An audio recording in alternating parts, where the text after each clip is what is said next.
कहे यूं पाइए, पार निकस के पुरन होइए, तब फेर सब दृष्टि दिखाइए, तब फेर सब दृष्टि दिखाइए। सच्चिदानंद धाम धनी की जय। प्रणाम सुंदर साथ जी, प्रणाम। सुंदर साथ जी प्रकरण 32 का चौपाई नंबर 11 लास्ट चौपाई है। ये हमने कल यहीं पर विश्राम किए थे और आज मैंने इसी चौपाई को दोहराया हूँ। ये इसीलिए कि कल थोड़ा बहुत हम लोगों ने इसको मनन किए और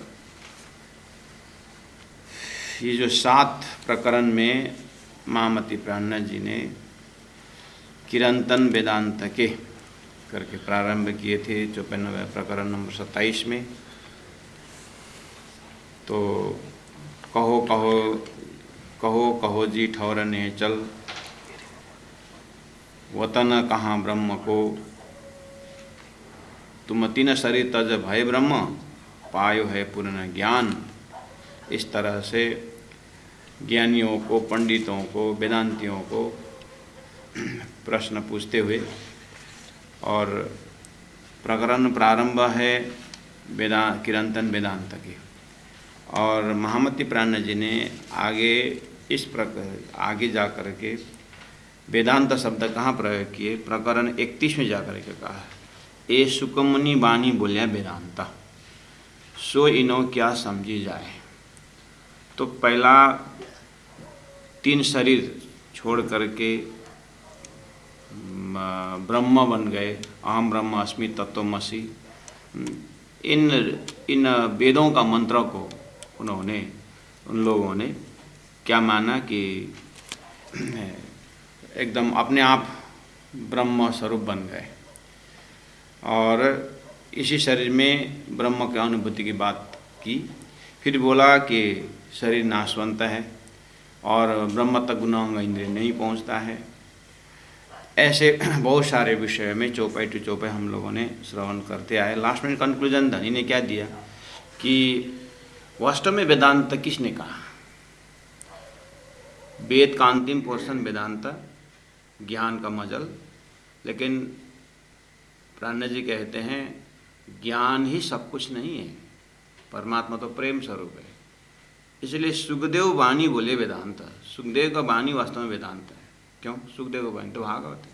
हाँ, श्रीमद् भागवत में ब्रज का प्रेम और रास का प्रेम वो लक्षण किए।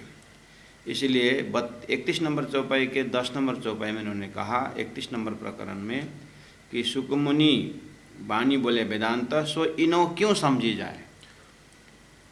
सुखदेव या व्यास ने जो सार बताए, जो उन्होंने वेदांत कहा, अर्थात जानने का अंतिम, पकड़ने का अंतिम, जो प्रेम की भाषा, प्रेम स्वरूप परमात्मा की लीलाएं जो सुखदेव ने कहा, व्यास जी ने कहा, वास्तव में वो वेदांत है। तो ये सुखदेव ने बनाया, सुखदेव ने कहा हुआ प्रेममय वेदांत, ये ज्ञानी वेदांती ये क्या समझेंगे। इन्होंने खाली विवेचन करते गए और लास्ट में स्वयं ब्रह्म रूप हो गए। तो परमात्मा स्वयं प्रेम स्वरूप हैं। तो इस तरह से समझी, ये क्या समझेंगे करके थोड़ा व्यंग्यात्मक स्टेटमेंट दिए। उसके बाद फिर भाई रे ब्रह्मज्ञानी ब्रह्म दिखलाओ प्रकरण 32 में यहाँ जा कर के फिर प्राणनाथ जी ने कहा वास्तव में वल्लभाचार्य ने सुखदेव का जो लक्ष्य है, सुखदेव जी ने जो सार बताया वल्लभाचार्य ने पकड़ा करके। ऐसे मतलब एक आचार्य को लेकर के उन्होंने जो भक्ति का आचार्य जो है उनको सबको सम्मान किया। और फिर बाद में कहा कि इन सुपने में सबको कोई भूलिया कि उन्होंने देखा पार, चौपाई नंबर 8 में 32 नंबर चौपाई का प्रकरण का। विद विदेशों भवसागर थाया सुखदेव व्यास पुकार। सुखदेव व्यास जी ने वेदों से लेकर के उपनिषद और शास्त्र देने वाले व्यास जी अवतार पुरुष, और थाया यानी मंथन किया और सुखदेव और व्यास जी का मंथन में क्या निकला? तो सुखदेव व्यास पुकारा। क्या पुकारे? उन्होंने क्या वेदांत दी? बोले या में प्रेम लक्षण एक पार ब्रह्म सो एक गोपियों ये रस पाया। ये है सुखदेव व्यास का वेदांत, जानने का अंत। गोपी प्रेम को जिसने समझा उसका जीवन धन्य है। और तारतम कहता है हाँ वो दिव्य परम धाम की ब्रह्मात्मा है, प्रेम स्वरूप गोपी रूप होकर के 11 वर्ष 52 दिन तक लीला की। फिर बंसी के नाथ पर रास में चले गए और रास से दिव्य परम धाम का आनंद तंद्रावस्था में लेते हुए फिर जागने के ब्रह्मांड में वही ब्रह्मात्माएं संसार में आई है। तो अब वो ब्रह्मात्माओं को संबोधन करते हुए जाति स्मरण कर रहे थे, तारतम ज्ञान है। और तारतम ज्ञान ब्रह्मात्मा, ईश्वरीय आत्मा और जीवात्मा सबको कल्याण करने के लिए तारतम ज्ञान आया है। या में प्रेम लक्षण एक पार ब्रह्म सो एक गोपियों ये रस पाया। तो तब भवसागर भया गौ पद वश। गौ के बछड़ा के खूर से जो खड्डा बनता है उसमें पानी जम जाता है। ब्रजगोपियों को बंसी के नाद पर संसार छोड़ने में उदाहरण दिया गया है, उतना भी नहीं है। जबकि भवसागर करके किसी ऋषि महर्षि इसमें फंसे रहे, इसे निकल नहीं पाए। ऐसे भवसागर रूप संसार को जो ऋषि महर्षियों के लिए भी मुश्किल पड़ा या पार हुए नहीं, ऐसे भवसागर को गौपदवश की तरह उतना उदाहरण दे करके छलांग लगा करके निकल गए। इस तरह से ब्रजगोपियों के शब्दों में श्रीमद् भागवत में व्यास जी सुखदेव ने निचोड़ रख दिया। वास्तव में वेदांत ये है। इस तरह से पकड़ाते गए। बोला कि 8 नंबर में उन्होंने पहले कहा था विद्या विदेश में भवसागर थाया, मंथन किया। तो प्राणनाथ जी ने भी वाणी में निज नाम में हम जपते हैं, जितना नाम में हमारा पाठ करते हैं, जप करते हैं कि ये वाणी मथके ले जिनको सार। वाणी को भी मंथन करके सार, शास्त्रों को मंथन करके ब्रजरास में पहुँचेंगे। ब्रजरास को भी मंथन करके फिर अखंड ब्रजरास किसने की, कहाँ क्यों किया, अखंड ब्रज किसने किया, क्यों किया, कहाँ किया, कब किया, उसको भी मंथन। यानी शास्त्रों ने मंथन करके नाम में श्री कृष्ण लिया है और अक्षरातीत कृष्ण अक्षरातीत सच्चिदानंद लक्षण लिया है और नाम में कृष्ण लिया है। लीला में ब्रह्मलीला में ब्रजरास लीला, नाम में कृष्ण और मार्ग में पराध सदा प्रेम लक्षणा भक्ति, ये सब मंथन। तो प्राणनाथ जी कहते हैं उस मंथन को भी और मंथन करते हुए अब हम आगे कहते हैं करके हम निज नाम में जप ही करते हैं। तो वो मंथन में क्या निकला? तब भवसागर भया गौपद वचा विहंगम पैड़ा बताया। ये आकाशी मार्ग, विहंगम मतलब आकाशी मार्ग, तेरे बीच कोई बाट घाट न कोई, पाव भी न करे पंथ। प्रेम का मार्ग को विहंगम मार्ग का, आकाशी मार्ग का। इसका मतलब एक होता है पिपली का मार्ग। पिपली का मार्ग मतलब चींटियों का मार्ग। चींटी जैसे चल के हमारे गांव के चींटी कब रेलवे टिकट बुक करके एसी में बैठ करके कब बम्बई पहुंचेंगे, कब दिल्ली अमेरिका, कब पहुंचेंगे वो गांव के चींटी। लेकिन अगर वो चींटी उस घर के सदस्यों के जो खुटी में दराज में जो कोट रखा हुआ है और उसके अंदर जेब में घुस गई चींटी और वो कोट पहनने वाला अगर बम्बई चला गया तो वो आराम से बम्बई पहुँच, उसको बोलते हैं कहीं ज़मीन में चलना ही पड़ा, हाँ चलना ही नहीं पड़ा, वो आकाशीय मार्ग होकर के पहुँच गए। ऐसे तारतम्य को चिंतन करके तारतम्य लक्ष्य से आत्मा आकाशीय मार्ग होकर के, उसको विहंगम मार्ग कहते हैं, पहुँच जाते हैं आत्मा परमात्मा के धाम में, ऐसा विश्वास। कपिल दूसरा मार्ग है कपिल मार्ग, अर्थात बंदर का मार्ग, बंदर जंप करता है, ऐसे योग अभ्यास वगैरह को कपिल मार्ग बोलते हैं। दूसरा है विहंगम मार्ग, जो प्रेम का मार्ग है।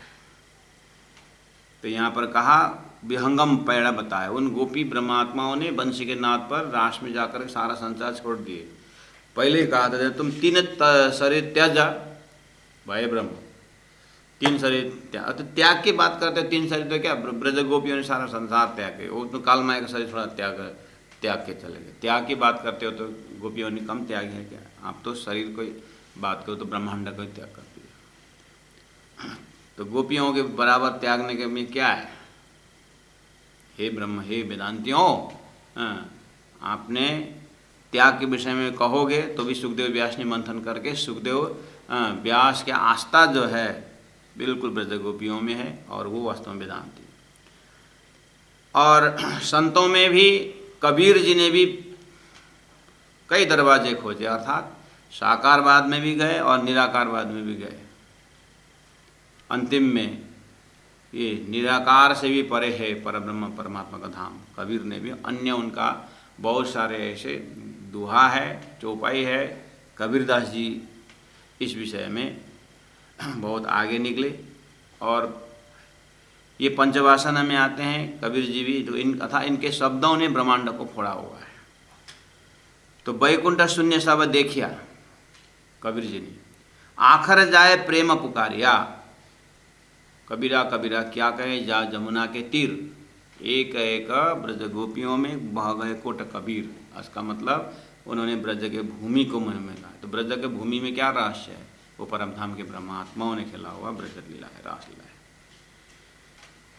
तो सभी ओर से ब्रजरास का प्रेम के विषय में तब जाए पाया अलेखा, अलेख अभी तक उनको जो ब्रह्म प्राप्त हुआ नहीं था, जब उन्होंने प्रेम ब्रज का प्रेम का विषय समझे तो श्री कृष्ण प्राप्त हो गए, और श्री कृष्ण का स्वरूप का धाम का उनको लक्ष्य मिला। कबीर को भी मिला जरूर, अक्षरधाम तक की बात तो की है कबीर ने, लेकिन अक्षरातीत के महल में तो कबीर ने भी संकेत किया। भाई रे ब्रह्मज्ञानी ब्रह्म सुपन्न में। अब 11 नंबर चौपाई, चौपाई भी 11 और मजल भी 11। कैसे, वो अप्राप्य ब्रह्म को प्राप्त हुआ, एक आत्मा के साथ एक ब्रह्म मिल गए, 11 हो गया। एक आत्मा और एक परमात्मा का मिलन हो गया 24 नंबर 11 में। कैसे, भाई रे ब्रह्मज्ञानी ब्रह्म सुपन में मामत कहे यूँ पाइए, इस तरह से प्राप्त होता है। किस तरह से, ब्रज का प्रेम, ब्रज की लीला करने वाला स्वरूप ब्रह्मात्माओं को पहचान करोगे तो परब्रह्म यूँ इस तरह से मिलेंगे, तब 11 हो जाओगे। पार निकसे के पूरा न हुए, इन ब्रह्मात्माओं के संगत से पार पहुँचने वाला तारतम्य ज्ञान इनके पास है। वो तारतम्य ज्ञान सृष्टि के महाकारण से परब्रह्म परमात्मा के धाम से दिखता है। इसलिए तारतम्य के माध्यम से आप पार निकसो और जाकर के पूर्ण ब्रह्म परमात्मा का पूर्ण होइयो, तब फिर सब दृष्टि दिखाइए, फिर देखना सृष्टि किस तरह से बनती है और सृष्टि के अंदर हमारा क्या रोल है, और सृष्टि के अंदर हमारा मैं कौन, कहाँ थे आए, कहाँ मेरा भरतार, तब उसका उत्तर मिलेगा।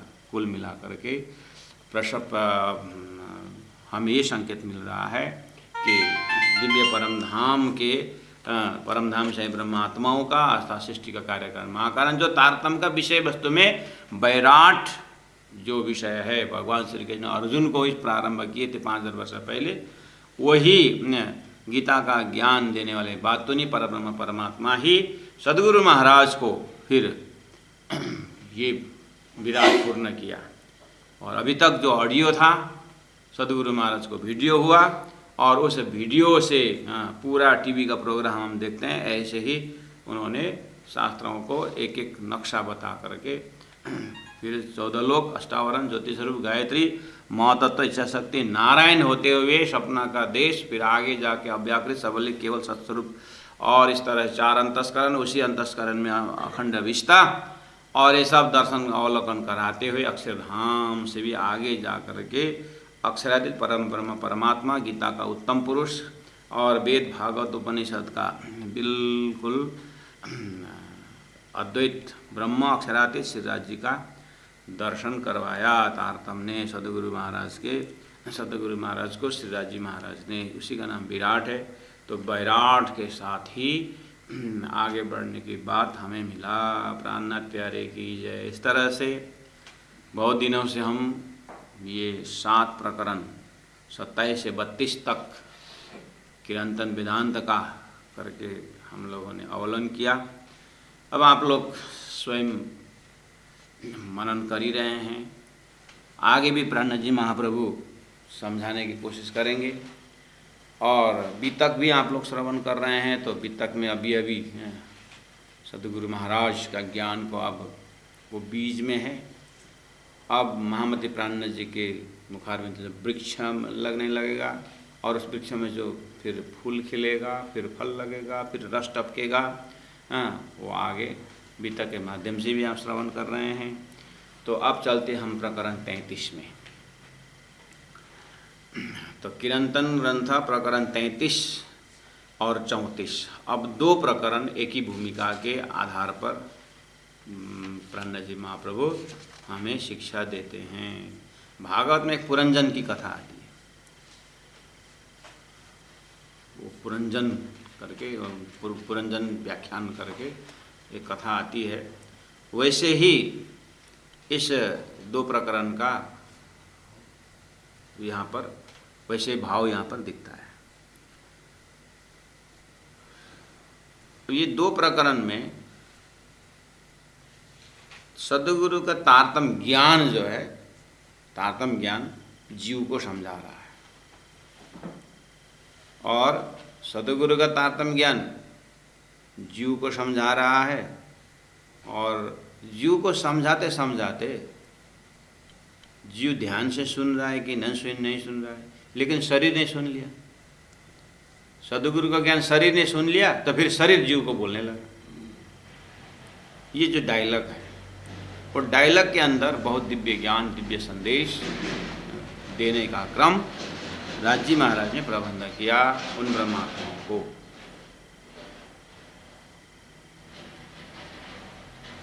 तो संसार में बहुत सारे ऐसी कथाएं हैं।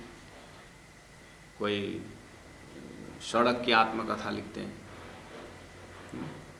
कोई किसी पशु पुकार, यानी पशु उसको मार रहे हैं, काट रहे हैं, दुख दे रहे हैं, तो गुरुजनों ने, विशेष करके गुरुजी मंगलदास जी ने पशु पुकार लिखा, यानी पशु की आवाज़ मनुष्य तक पहुंचाने के।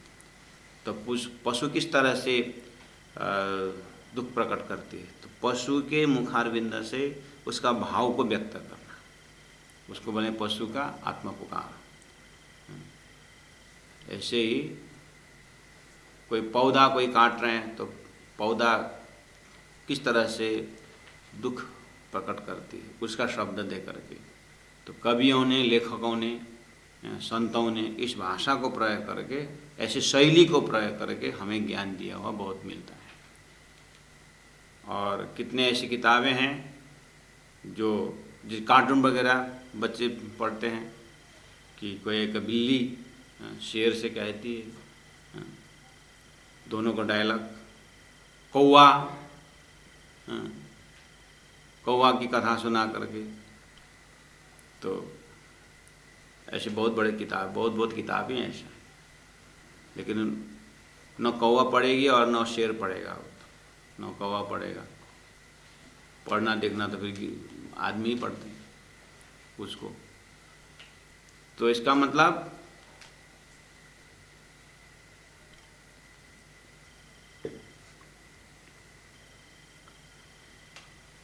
कौवा की बात बिल्ली समझ जाती है, बिल्ली की भावना शेर समझ जाता है, उनके कथा में ऐसा मिलता है। बस हम ही नहीं समझते हैं कि बिल्ली के रूप में क्या समझाया जा रहा है, मनुष्य ही नहीं समझता है। बाकी उनके डायलॉग में वो कहते हैं, वो बात में समझ जाते हैं।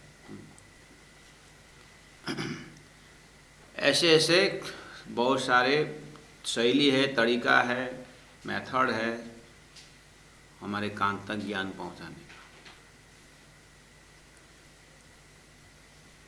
ऐसे ही तारतम्य ज्ञान, सद्गुरु का ज्ञान जीव को समझाता है। रे जीव जी जिन करो या सोने हड़ा, इस तरह से प्रारंभ होता है। रे जीव जी, हे जीवात्मा, हे जीव, जिन करो मत करो, यासों इसके साथ नेहड़ा प्रेम। हे जीवात्मा, तुम इसके साथ प्रेम मत करो। किसके साथ? शरीर के साथ। तुम शरीर के साथ प्रेम मत करो। सद्गुरु का ज्ञान जीव को समझा रहा है। और ज्ञान उसी शरीर में जो कान है, उसी शरीर में जो आँख है, उसी शरीर में जो मन है, उसी शरीर में जो बुद्धि है, वहीं से होकर के जाना पड़ता है जीव तक। क्या विडंबना है। जिस शरीर में कान है, जिस शरीर में आँख है, आँख से देखना, कान से सुनना, और मन से मनन करना, और बुद्धि से निर्णय करना, और चिंतन करना, और आत्मा तक पहुँचना, रास्ता वही है। सद्गुरु का ज्ञान जीव को संबोधन कर रहा है, और जीव तक पहुँचाने के लिए साधन वही शरीर है। तो शरीर तो सुनेगा ना। बाद में ये प्रकरण जैसे खत्म होता है तो शरीर जाग उठता है, फिर देह की तरफ की जवाब, फिर देह जवाब देने लगेगा जीव को। ए जीव, मैंने तो सुना, सद्गुरु ने तेरे को कितना समझाया, और समझ करके तुमने मेरे को जवाब दे रहा है, करके मेरे को दोष दे रहा है। जीव जाग गया, हाँ तो ये झूठे शरीर के साथ मैं इतना भूल गया, ये है, अच्छा मुझे दोष दे रहा है, वाह, करके इस तरह से जीव का और देह के बीच में जो डायलॉग है, ये एक बहुत ही दिव्य ज्ञान परसने की शैली है। तो तारतम्य ज्ञान बोल रहा है, सद्गुरु का ज्ञान बोल रहा है। किसको? जीव को। क्या बोल रहा है? रे जीव जी, हे जीव, जिन करो या सोने हड़ा, इस शरीर के साथ प्रेम मत करो। क्यों? जाको सन्मुख नाही शरम। ये शरीर के सामने में, यानी शरीर के पास लज्जा नाम का कोई चीज़ है ही नहीं। तुम इनके साथ प्रेम मत करो। इसका न कोई सम्मान है, न कोई इज्जत है, न कोई शर्म। जाको सन्मुख नहीं शरम, तासो नहीं मिलवे के धर्म। तासों, उस शरीर के साथ, नहीं मिलवे का धर्म, मिलने का धर्म नहीं है तेरा। तेरे को उस शरीर के साथ मिलना तेरा धर्म नहीं है।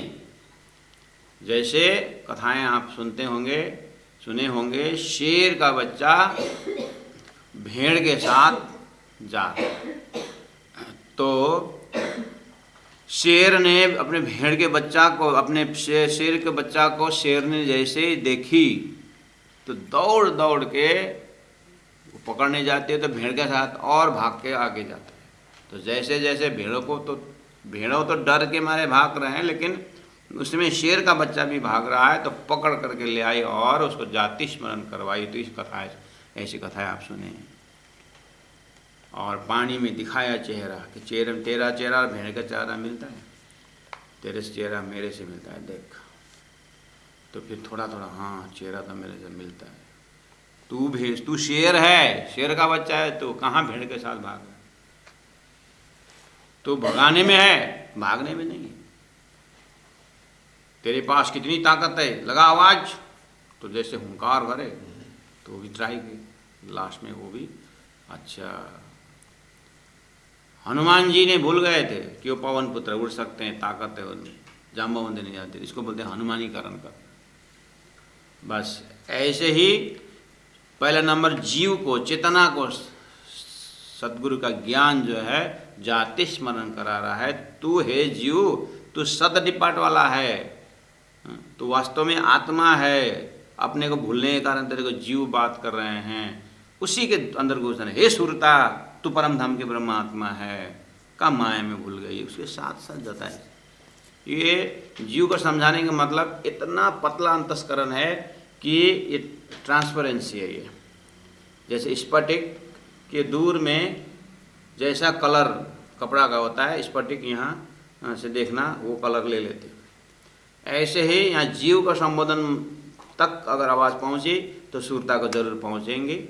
और सुरता और जीव तद्रुप होकर के सुरता ने परात्मा भूली है और जीव ने अपना ईश्वर को भूल गया या अपना मोक्ष का मार्ग भूल गया है। जो भी है तो जीव नाश बनता है, फिर भी ये गुण अंग इंद्रियों से परे का तत्व है। इसलिए संबोधन जीव का हो रहा है, लेकिन जलचर मिला, जलचर होने के कारण सुरता का नाम भी भूलन के कारण जीव हो गया है। इसीलिए दोनों काम एक ही साथ हो रहा है। अब हम अपने आप को परमधाम की ब्रह्मात्मा स्वरूप में अगर ले रहे हैं, मान रहे हैं, तो कम से कम अपने आप को सूरता भाव से लेना, और अंदर तो जीव भी है। तो अगर सूरता प्रवेश नहीं वाला जीव है तो फिर जीव तो जीव ही है, उसको भी समझा करके विस्ता में पहुंचाना है। और वो आवाज़ जिस तरह से जीव को संबोधन किया, वो आवाज़ शरीर सुन रहा है और शरीर बाद में बोलता है, ऐसे ही जीव को संबोधन किया हुआ जो ज्ञान है वो इसी के अंदर शूरता सुन जाती है और परम धाम उड़ जाती है। तो ये एक ही उसमें दोनों तरफ की बात काम हो रहा है। इसलिए बार बार हम बोलना पड़ रहा है, हमें बोलना पड़ रहा है कि सदगुरु का ज्ञान जो है जीव को संबोधन कर रहा है। तो तमसोमा ज्योतिर्गमय मृत्युर्मा अमृतम गमाया, तो जीव से सुरता गमाया। तो सुरता ही जीव पहुँची हुई है, जीव की दशा में है, भूली हुई है। तो अब उसको परात्मा को याद करने का, तो वो सुरता परात्मा बन जाती है और जीव जो है सुरता के संग से विष्टा के लायक बन जाती है। रे जीव